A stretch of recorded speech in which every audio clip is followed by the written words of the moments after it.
الشيطان الرجيم بسم الله الرحمن الرحيم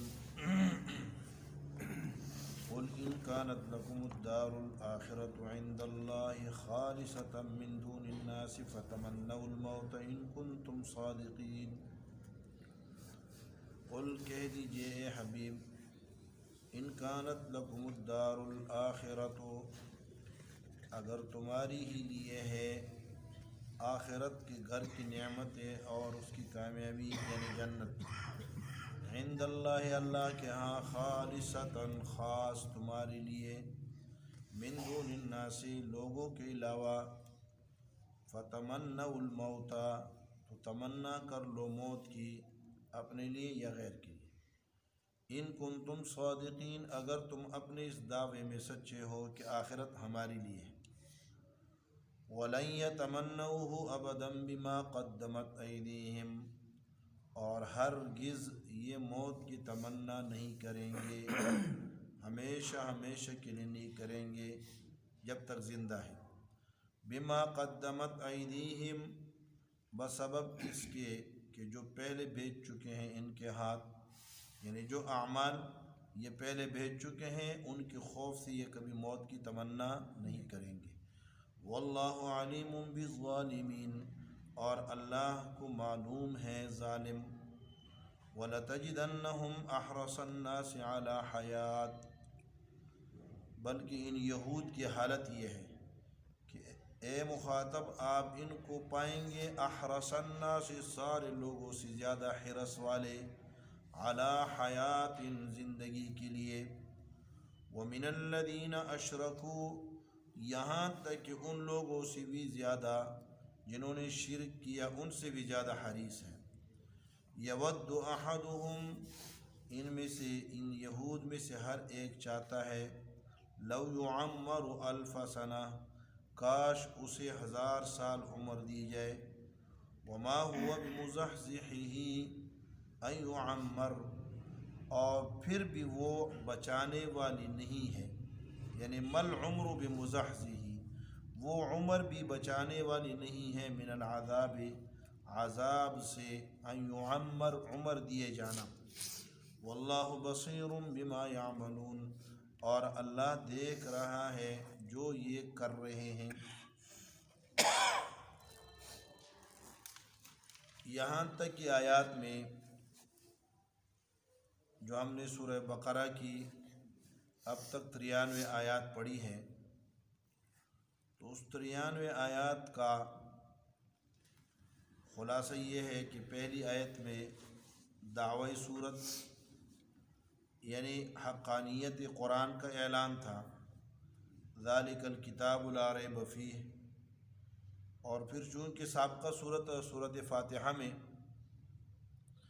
3 جماعتوں کا تذکرہ ہوا تھا ایک منعم علیہم جن پر اللہ کا انعام ہوا تھا الذین عرفوا الحق فاتبعوہ جنہوں نے حق کو پہچانا اور حق کے پیچھے چل پڑے دوسری جماعت مغضوب علیہم الذین عرفوا الحق فترکوہ جنہوں نے حق کو پہچان کر چھوڑ دیا اور تیسرے الذین جہلوا الحق فاخطئوا الضالین جنہوں نے جن تک حق کی وضاحت بھی نہیں ہو سکی حق کو پہچان ہی نہ سکے اور گمراہ ہو گئے پھر ان کی تفصیل سورہ بقرہ کی ابتدائی آیات میں آئی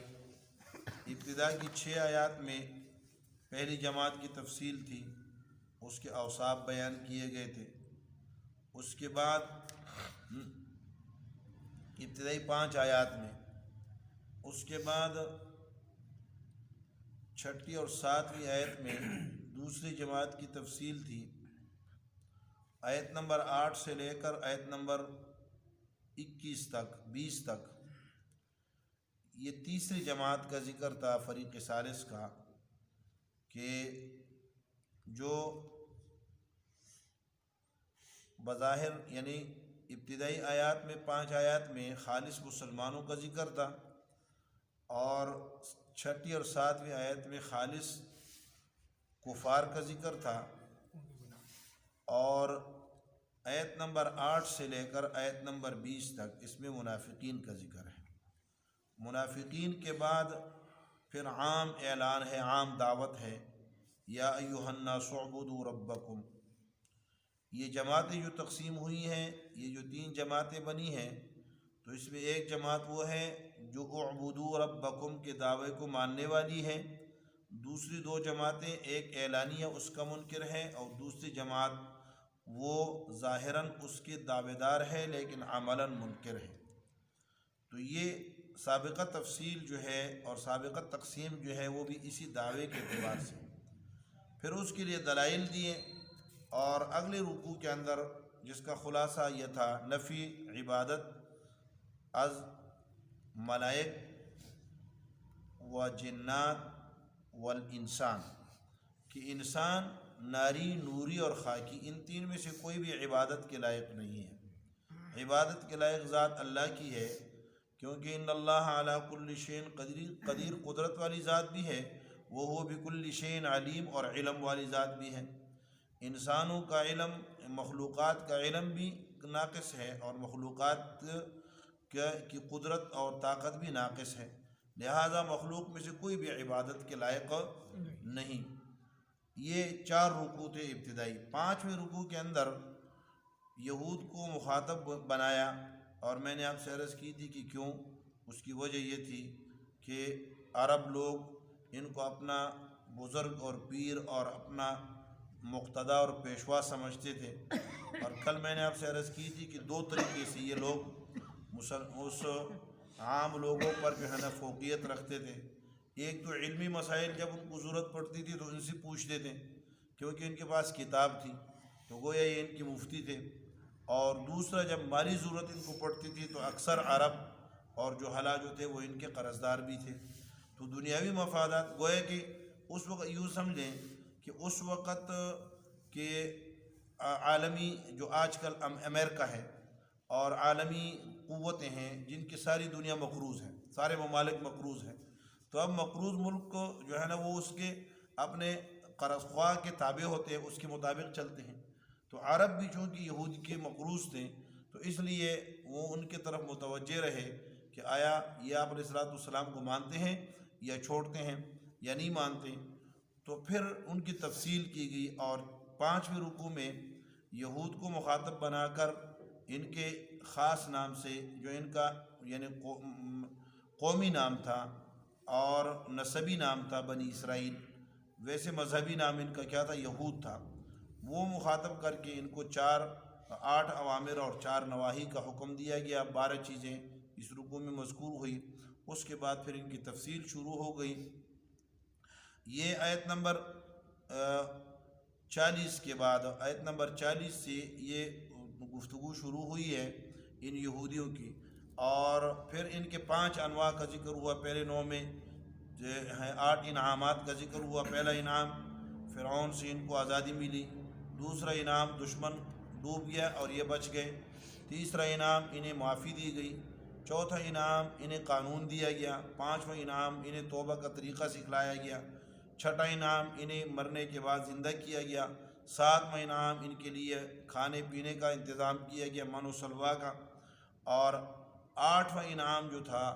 وہ ان کے لیے پانی کا انتظام کیا گیا۔ اسی دوران 2 عذابوں کا ذکر بھی ہوا کہ ان پر اللہ رب العالمین نے ایک سخت قسم کا عذاب بھیجا جو طاعون کی شکل میں تھا، اور یہ اس سے ہلاک ہو گئے۔ اسی طرح ایک عذاب ان کے اوپر یہ بھی آیا کہ ان پر اللہ رب العالمین نے سختی کی، ذلت اور مسکنت ان کے اوپر ٹھاپ دی گئی اور چھاپا کر دی گیا ہمیشہ ہمیشہ کے لیے۔ اس کے تتمہ میں کہا نو اول کے تتمہ میں کہ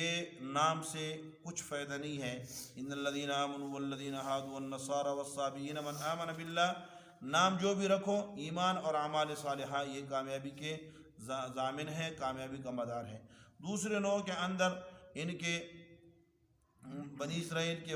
آباء و اجداد کی 3 خباستوں کا ذکر ہوا۔ پہلی خباست اللہ کے حکم سے منہ موڑنا، دوسری خباست اللہ کے حکم میں چھو چرا کرنا، تیسری خباست تھی مال کی محبت میں آ کر انسانوں کو قتل کرنا۔ اس کی تتمہ میں 5 جماعتوں کا ذکر ہوا تھا، اور اس کے بعد تیسرے نوع کا ذکر شروع ہوا۔ تو تیسرے نوع میں موجودہ بنی اسرائیل کے 5 خباستوں کا ذکر ہوا تھا، اور اس کے بعد تتمہ میں یہ بات کی گئی تھی کہ یہ دنیا کی محبت کی وجہ سے ایسا ہو رہا ہے۔ چوتھے نوع کے اندر بھی انہی بنی اسرائیل، موجودہ بنی اسرائیل کی بات تھی، لیکن ان کی خباستوں سے بڑھ کر اور ترقی کر کے نبی آخر انبیاء کرام علیہم التسلیمات کے قتل کی بات ہوئی۔ اور 5ویں نوع میں اس سے بھی ترقی تھی کہ انبیاء کرام، سابقین انبیاء کرام کی تکذیب اور ان کے نافرمانی تو دور کی بات ہے، انہوں نے نبی آخر الزمان کو جاننے، پہچاننے اور تعارف کے باوجود ان کا انکار کیا۔ گزشتہ آیت میں جو 90 آیت، 90، 91، 92 اور 93 تک جو آیت ہم نے پڑھی، تو اس میں ان کا ایک قول تھا کہ ہم اپنی کتاب پر ایمان لاتے ہیں اور اس کے علاوہ باقی کتابوں پر ایمان نہیں لاتے، تو اس کی تردید کی گئی تھی۔ پہلا اس کا تحقیقی جواب دیا گیا تھا کہ وہ الحق مصدقا لما معہم، اور پھر ان پر الزام لگائے گئے تھے کہ اگر تم اپنی کتاب پر ایمان لاتے ہو تو انبیاء کو کیوں قتل کیا؟ اگر تم اپنی کتاب پر ایمان لاتے ہو تو موسیٰ علیہ السلام کے آنے کے باوجود اور ان کے معجزات کے باوجود تم نے گوسلہ پرستی کیوں کی، تم نے بچڑے کی عبادت کیوں کی؟ اور اسی طرح اگر تم اپنی کتاب پر ایمان لا چکے تھے تو تمہاری سی کتاب بنوانے کے لیے پہاڑ کو تمہارے اوپر کیوں اٹھایا گیا؟ یہ ان کے اوپر الزامات لگائے گئے تھے۔ آج کی آیت میں اعلان مباہلہ ہے، اعلان مباہلہ، آؤ دنیا کو دکھلاتے ہیں کہ تم حق ہو یا ہم حق ہیں۔ اب ایک بندہ کہتا ہے میں بھی حق ہوں، دوسرا کہتا ہے میں حق ہوں، تیسرا کہتا ہے میں حق ہوں۔ اب یہ دنیا کے اوپر ان کا مکر و فریب چل رہا تھا، پورے عرب دنیا کو انہوں نے اپنے مکر و فریب سے اپنے آپ کو جو ہے نا پیر صاحب بنایا ہوا تھا، اور یہ پیر بنے ہوئے تھے، وہ یہ مرشد بنے ہوئے تھے، وہ مرید بنے ہوئے تھے، اور انہی کے یہ کیا کرتے تھے، انہیں کے مالوں کو کھاتے تھے اور ان کے اوپر ناجائز قسم کے احکامات جاری کرتے تھے۔ کبھی کہتے ہیں ان کے جب مال ناجائز طریقے سے کسی کا کھاتے تھے تو سورہ آل عمران میں آئے گا، کہتے تھے لیس علینا فی الامیین سبیل، یہ عوام کے پیسے ہمارے لیے کھا جانا اس میں کوئی حرج نہیں ہے، لیس علینا فی الامیین سبیل، یہ جو عوام لوگ ہیں جو ہماری مرید ہے، جو ہمارے کیا ہیں، جن کے ہم مرشد ہیں، پیر ہیں، کوئی بات نہیں، ان کا مال ہم کھا جائیں، ناجائز طریقے سے کھا جائیں، جائز سے کھا جائیں، جیسے کھا جائیں، اس کا ہمارے اوپر کوئی حرج نہیں ہے، لیس علینا فی الامیین سبیل۔ تو چونکہ ان کا ایک بھرم بیٹھا ہوا تھا اور آپ علیہ السلام اس اسٹیٹس کو توڑنے کے لیے آئے تھے، وہ جو ایک پردہ بنا ہوا تھا، ایک ماحول بنا ہوا تھا، اس ماحول کو توڑنے کے لیے آئے تھے۔ تو اس میں آپ علیہ السلام نے تو پہلے ان کو دعوت دی ایمان کی، اور ان کے آباء و اجداد کے حالات یہ سارے عرب کے سامنے رکھ دیے کہ بھئی یہ ان کی صورتحال ہے۔ اب انہوں نے یہ دعوے تو بہت کرتے تھے، کبھی کہتے تھے ہم اللہ کے بیٹے ہیں، کبھی کہتے تھے عجیب عجیب دعوے کرتے تھے۔ تو ایک دعویٰ انہوں نے یہ کر ڈالا، محمد بن اسحاق کی روایت میں آتا ہے کہ انہوں نے دعویٰ کیا کہ جنت جو ہے نا، تورات اور انجیل میں یہ بات، تورات میں یہ بات لکھی ہے کہ جنت میں صرف یہودی جائیں گے، کوئی دوسرا جنت میں نہیں جائے گا۔ تو اب جنت کی جب ٹھیکیدار بن گئے تو اللہ کے حبیب کو اللہ رب العالمین نے کہا اچھا چلو ذرا ان کا پتہ تو چلے، ہاں یہ کتنے جو ہے نا عاشق ہے اور کتنے یہ جنت کی جو ہے نا شیدائی ہے۔ اب اگر ہمیں پتہ چل جائے کہ ہمارے لیے جنت لکھی جا چکی ہے تو ہم تو کہیں گے اللہ آج موت دے دے۔ ہم تو یہ ٹال مٹول اس لیے کہتے ہیں کہ موقع دے دے اللہ، مہلت دے دے، تاکہ ہم توبہ کر سکے، ہم اللہ سے مانگ سکے کہ اللہ ہم جنت کے مستحق بن جائیں۔ تو اگر ہمیں پتہ چل جائے کہ ہم جنت ہمارے نام الاٹ ہو چکی ہیں اور ہمارے بنگلے اور ہمارے پلاٹ جنت کے اندر تیار ہیں اور مرتے ساتھ ہی ہم نے جنت میں جانا ہے، ہم تو کیا کہیں گے اللہ کل کے بجائے آج موت دے دے، کل کے بجائے آج موت دے دے، کیونکہ جنت میں جانا ہے۔ یہ دنیا تو عذاب ہے نا، الدنیا سجن المؤمن، دنیا مومن کے لیے قید خانہ ہے۔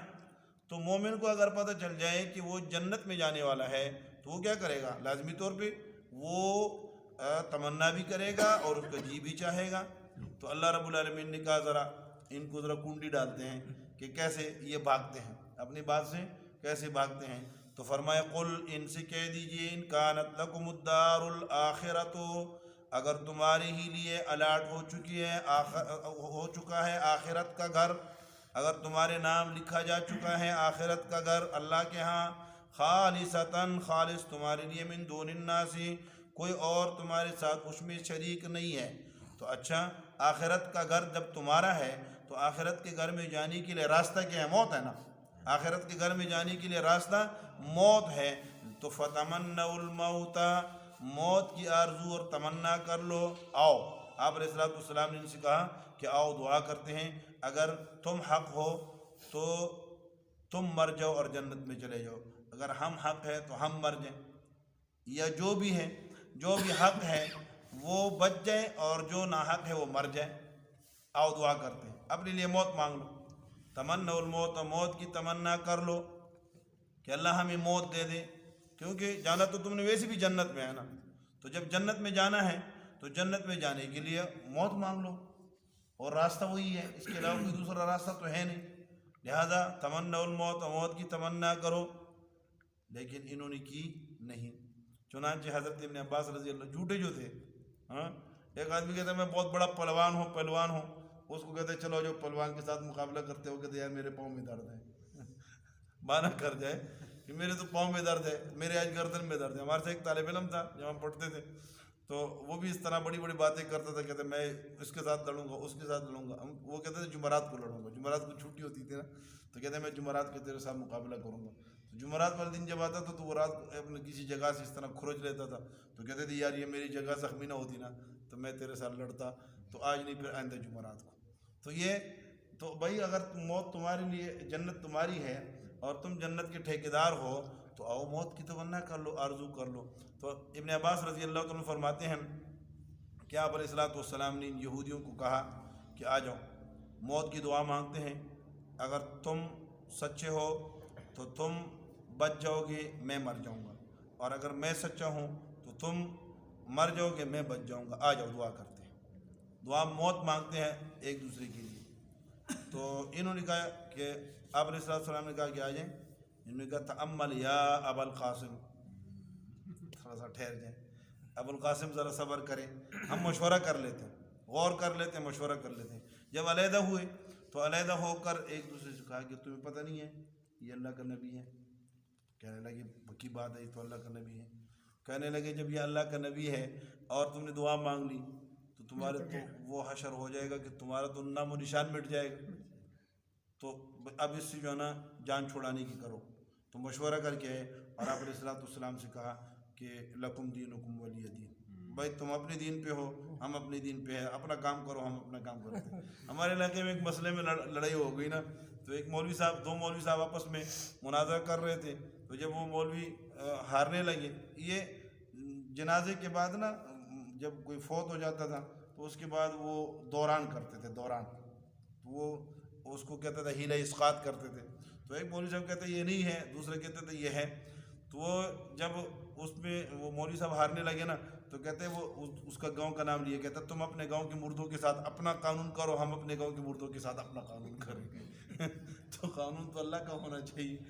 اچھا، تو انہوں نے کہا تمہارا دین تمہارا، ہمارا دین ہمارا، ہم نہیں مانگتے موت۔ تو ابن عباس رضی اللہ عنہ فرماتے ہیں کہ اگر یہ موت کی تمنا کر لیتے تو قیامت تک دنیا پر ایک بھی یہودی نہ بچتا، سارے کے سارے یہودی مر جاتے، ان کی نسل ہی ختم ہو جاتی۔ تو انہوں نے کیا تمنا نہیں کی۔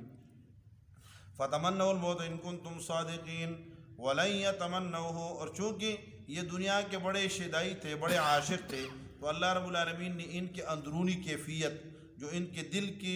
بات تھی اور دل کے اندر جو چیز تھی، وہ آپ علیہ الصلوۃ والسلام کو اطلاع کرتے ہوئے فرما دیے وَلَن يَتَمَنَّوْهُ، یہ ہرگز تمنا نہیں کریں گے ہمیشہ ہمیشہ کے لیے۔ تو لن يَتَمَنَّوْهُ ابداً، ہمیشہ ہمیشہ کے لیے تمنا نہیں کریں گے۔ تو یہاں ابد اور لن کی تاکید سے مراد یہ ہے کہ مدت حیات تک، جب تک زندہ ہیں، دنیا میں ہیں، تب تک نہیں کریں گے، ورنہ مرنے کے بعد تو کیا کریں گے؟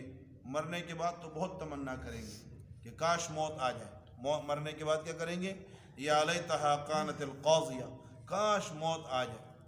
اور تمنا بہت آرزو کریں گے، بہت مانگیں گے کہ اللہ ہمیں موت دے دے۔ یا مالک لیقضی علینا ربک، مالک اپنے رب سے کہہ دو ہمارے اوپر موت ہی آ جائے، اس وقت سارے جہنمی جہنم میں کیا کریں گے؟ موت مانگیں گے۔ تو فرمایا لن یتمنوہ، دنیا میں ہمیشہ ہمیشہ کے لیے، ہمیشہ سے مراد یہ نہیں ہے کہ کبھی نہ ختم ہونے والا زمانہ، بلکہ یہ مراد ہے کہ کس میں؟ یعنی دنیا کی زندگی تک۔ وجہ کیا ہے؟ بما قدمت ایدیہم، جو کچھ ان کے ہاتھوں نے پہلے بھیج دیا ہے، جو اعمال بھیجے ہیں۔ اب اعمال ان کے شرک ہے، اس میں انبیاء کرام کا قتل ہے، انبیاء کرام کے ساتھ جو ہے نا ظلم و زیادتیاں ہیں، انبیاء کی مخالفتیں ہیں، اتنی ساری چیزیں، اور اللہ کے بجائے جو ہے وہ کس کی گوسلہ اور کس کی بچڑی کی عبادات ہیں، یہ چیزیں ان کے اعمال نامے میں آگے جا چکی ہے۔ تو جب اعمال نامہ ساری کتاب ہی کالی ہے، تو اس کالی کتاب کے بنیاد پہ یہ کیسے اندر جا سکتے ہیں؟ ایک آدمی جو ہے نا تیاری نہیں ہے، اور اس کو آپ کہتے ہیں امتحان حال میں چلو، تو وہ کہتے ہیں میں تو نہیں جاؤں گا،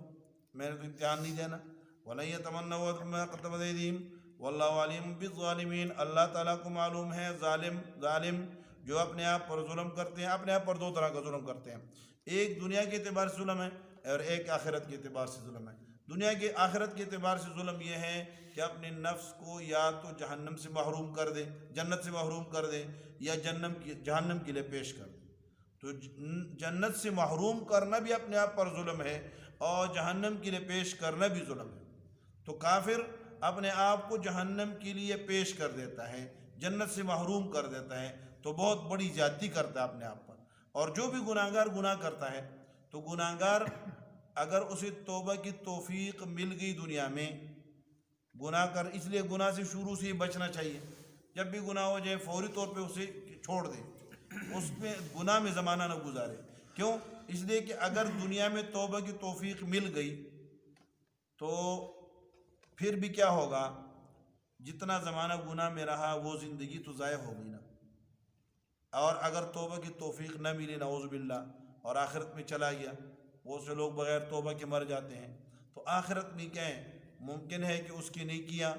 اس کی برائیوں کو مٹا دے، کوئی نیکی کی ہو اس کے بدلے میں اس کی مغفرت ہو جائے، لیکن موہوم ہے، یقینی نہیں ہے۔ اور اگر وہ بھی نہیں ہوئی تو کوئی سفارش کر دے، اس سفارش سے جان چھوٹ جائے، وہ بھی نہ ہوا تو کم از کم اگر ایمان ہے تو جہنم میں جا کر اپنے گناہوں کے بقدر سزا پا کر تطہیر کر کے پھر جنت میں تو آ جائے گا۔ لیکن اگر کفر کیا ہے تو کوئی راستہ نہیں ہے واپس آنے کا۔ اس لیے فرمایا اللہ تعالیٰ کو ظالم اچھی طرح معلوم ہے، انہوں نے بڑا ظلم کیا ہے اپنے آپ کے ساتھ۔ وَلَتَجِدَنَّهُمْ أَحْرَصَ النَّاسِ عَلَى حَيَاتٍ، اور پائیں گے آپ ان کو سب لوگوں سے زیادہ حرصناک، سب سے زیادہ حریص، علی حیات، زندگی کے۔ کیوں؟ جس نے آخرت کی تیاری نہیں کی وہ دنیا کی زندگی کے لیے کیا حریص ہی ہوگا، کیونکہ اس کے پاس صرف دنیا کی زندگی ہے۔ وَمِنَ الَّذِينَ أَشْرَكُوا، حالانکہ ان کے پاس کیا ہے؟ ان کو یہ عقیدہ بھی ہے، یہود کا یہ عقیدہ بھی ہے کہ مرنے کے بعد آخرت ہے اور وہاں کی سزا اور جزا ہے۔ مشرکین کا یہ نظریہ بھی نہیں ہے، لیکن وہ ان کے مقابلے میں، یعنی جب ان کا یہ نظریہ نہیں کہ آخرت ہم نے دوبارہ زندہ ہونا ہے، اور یہ کھٹکا ہی نہیں لگا ہوا، یہ دغدغہ ہی ان کے دل میں نہیں ہے کہ ہم نے کل کو اٹھنا ہے، تو وہ اگر آخرت سے نہیں ڈرتے اور آخرت کے عذاب سے نہیں ڈرتے تو کوئی بات ہے، کوئی تک ہے۔ لیکن ان کے پاس تو کوئی تک نہیں ہے، ان کا عقیدہ آخرت بھی ہے، اس کے باوجود بھی اعمال کو درست نہیں کر رہے ہیں۔ یہی حال ہم مسلمانوں کا ہے کہ ہم مسلمان ہیں اور آخرت کا یقین رکھنے کے باوجود دنیا کے اندر کیا ہے؟ ایسے دنس گئے ہیں، ایسے مادیت پرست کا شکار ہو گئے ہیں، ایسی دنیا طلبی میں لگ گئے ہیں کہ موت کو یاد ہی نہیں رکھتے، موت کا دھیان ہی نہیں ہے کہ کبھی موت آئے گی۔ وَمِنَ الَّذِينَ أَشْرَكُوا يَوَدُّ أَحَدُهُمْ لَوْ يُعَمَّرُ أَلْفَ سَنَةٍ، چاہتا ہے ان میں سے ہر ایک، ان میں سے کوئی ایک، لَوْ يُعَمَّرُ أَلْفَ سَنَةٍ، کاش کہ اسے عمر دی جائے 100,000 سال، یعنی 1000 سال کی تمنا میں ہے کہ ہزاروں سال مل جائے، بس کبھی موت ہی نہ آئے۔ وَمَا هُوَ بِمُزَحْزِحِهِ مِنَ الْعَذَابِ أَن يُعَمَّرَ، اور یہ عمر بھی اس کو عذاب سے نہیں بچا سکتی۔ اگر عمر زیادہ ہو جائے اور آدمی کا عقیدہ صحیح نہیں ہے، غلط ہے، اعمال صحیح نہیں ہے، تو جتنی عمر بڑھتی جائے گی اتنے اس کی کشتی بڑھتی چلی جائے گی۔ ایسا تو نہیں ہے کہ کشتی جو ہے نا خالی ہو جائے گی عمر بڑھنے سے، تو عذاب سے نہیں بچا سکتا۔ ان یعمر، عمر دیا جانا، واللہ بصیر بما یعملون، اور اللہ جو یہ کر رہے ہیں اس کو دیکھ رہے ہیں۔ یہ زبردست قسم کی تحدید ہے کہ جو کچھ تم کر رہے ہو، جہاں بھی کرتے ہو، جس حالت میں بھی کرتے ہو، اللہ کی ذات تمہیں دیکھتی ہے۔ یہاں ایک بات ہے، فتمنوا الموت، موت کی تمنا۔ موت کی تمنا دنیا کی تنگیوں سے آ کر، دنیا سے تنگ آ کر، دنیا کی مصیبتوں پریشانیوں سے تنگ آ کر اگر کوئی موت کی تمنا کرتا ہے تو یہ منع ہے، حرام ہے۔ لا یتمنین احدکم الموت لضر نظر به، آپ علیہ السلام نے فرمایا کہ ہرگز کوئی آدمی موت کی تمنا دنیا کے ضرر اور پریشانیوں سے تنگ آ کر نہ کرے کہ اللہ مجھے موت دے، اللہ مجھے موت دے، ایسا کبھی نہ کرے۔ ہاں، اگر فتنوں سے بچنے کے لیے اور ایمان پر موت آئے اس کے لیے اور ایمان بچ جائے، ایسے حالت میں اگر کوئی تمنا کرتا ہے کہ اللہ میرا ایمان ہے، اس وقت میرے پاس اچھے اعمال ہیں، میری زندگی اچھی ہے، اعمال والی ہے، اور نہ جانے آگے جا کر فتنوں کے دور میں فتنوں کا شکار ہو جاؤں، تو اس سے پہلے اللہ مجھے موت دے دے۔ آپ علیہ السلام نے یہ دعا فرمائی ہے کہ اللہ مجھے فتنوں کے دور میں مت لے جا، اور فتنوں سے پہلے بغیر مفتون مجھے کیا ہے اپنے طرف اٹھا لے، مجھے موت عطا فرما دے۔ اسی طرح جو ہے نا بہت سارے لوگوں نے جو بزرگان دین ہے، صحابہ کرام رضوان اللہ تعالیٰ اجمعین ہے، ان میں موت کی آرزو اور موت کی تمنا آئی ہے، لیکن وہ موت کی تمنا کسی دنیاوی غرض کے لیے نہیں، دنیا سے تنگ آ کر نہیں، بلکہ آخرت کی شوق میں ہے، اور وہ محمود ہے۔ آخرت کے شوق میں حضرت آپ علیہ السلام نے فرمایا نا، من احب لقاء اللہ احب اللہ لقاءہ، جو اللہ تعالیٰ سے ملاقات کو پسند کرتا ہے، اللہ تعالیٰ بھی اس سے ملاقات کو پسند کرتے ہیں۔ حضرت بلال رضی اللہ تعالیٰ عنہ بیمار تھے اور موت کا وقت قریب آیا تو بیوی رونے لگی، کہنے لگی واہ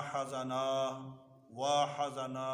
اوئے بہت غم کا وقت ہے، بہت ہی دکھ اور درد اور غم کا زمانہ ہے، وقت ہے۔ آپ نے فرمایا مہین، چپ، یہ کیا کہہ رہے؟ وَفَرَطَاهُ لِقَاءِ أَحِبَّةِ، کیا ہی زبردست اور خوشی کا موقع ہے، لِقَاءِ أَحِبَّةِ، دوستوں سے محبت، دوستوں اور محبوبوں سے ملاقات کا موقع ہے۔ اب تمہیں کیا، اور ایک روایت میں آتے ہیں غداً نلقى محمدًا وأصحابہ، کل تو میں محمد رسول اللہ اور ان کے صحابہ کرام سے ملوں گا۔ تو آپ کہتے ہیں کہ یہ غم کا موقع ہے، یہ تو خوشی کا موقع ہے۔ تو موت مومن کے لیے کیا ہے؟ تحفہ ہے۔ موت مومن کے لیے تحفہ ہے، اور دنیا مومن کے لیے قید ہے، یہ جنت ہے کافر کی۔ دنیا سجن المؤمن و جنت الکافر، مومن کے لیے دنیا جو ہے وہ جیل ہے، اور کافر کے لیے جنت ہے۔ تو کافر جنت سے کبھی نکلنا نہیں چاہتا، اور مسلمان جو ہے وہ کیا ہے، وہ جنت جہنم سے، عذاب سے اور جیل سے نکلنے کی تمنا اور آرزو کرتا ہے۔ اس لیے اگر ہم نے اپنے اعمال درست کیے اور اچھے اعمال کی کوشش کی اور اللہ کو راضی کرنے کی کوشش کی، تو جب اللہ رب العالمین ہماری موت کا وقت آئے گا، پھر ایک اور نعمت جو اللہ تعالیٰ نے ہمیں عطا فرمائی ایمان کی بدولت، وہ یہ ہے کہ مسلمان کے اوپر کبھی کبھار موت کی سختی آ جاتی ہے۔ آپ علیہ السلام نے اس سے پناہ مانگی ہے، اللہم انی اعوذ بک من سکرات الموت و غمراتی، اللہ مجھے موت کی سختی سے الہی ہمیں کیا کر دے، ہمیں حفاظت فرما دے۔ لیکن جب موت کی سختی آتی ہے، نیک لوگوں پر بھی آتی ہے، یہ نہ کہیں کہ کسی پر سختی آئی۔ حضرت عائشہ رضی اللہ تعالیٰ فرماتی ہے نبی علیہ السلام پر سخت پسینہ آ رہا تھا، شدت تھی، آپ کے بعد اگر کسی پر موت کی شدت آتی ہے تو مجھے اسے کوئی پرواہ نہیں ہے۔ کیوں؟ اس لیے کہ نیک لوگوں کے اوپر بھی موت کے وقت جو شدت آتی ہے، اس سے اللہ رب العالمین اس کے دنیا کے گناہوں کا کفارہ بنا کے آخرت میں صاف ستھرا لے جانا چاہتے ہیں۔ تو ایمان بڑی دولت ہے، اللہ رب العالمین ہمیں عمل کرنے کی توفیق نصیب فرمائے۔ اللہم صلی علی سیدنا محمد وعلی آلہ واصحابہ وسلم۔ اللہم ربنا تقبل منا انک انت السمیع العلیم وتب علینا یا مولانا انک انت التواب الرحیم۔ یا رب العالمین ہم سب کے حاضری کو، کہنے کو، سننے کو بارگاہ میں قبول فرما لے۔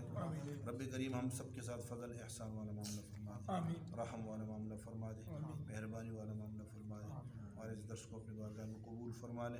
رب کریم تمام نیک اعمال کو اپنے بارگاہ میں قبول فرما لے۔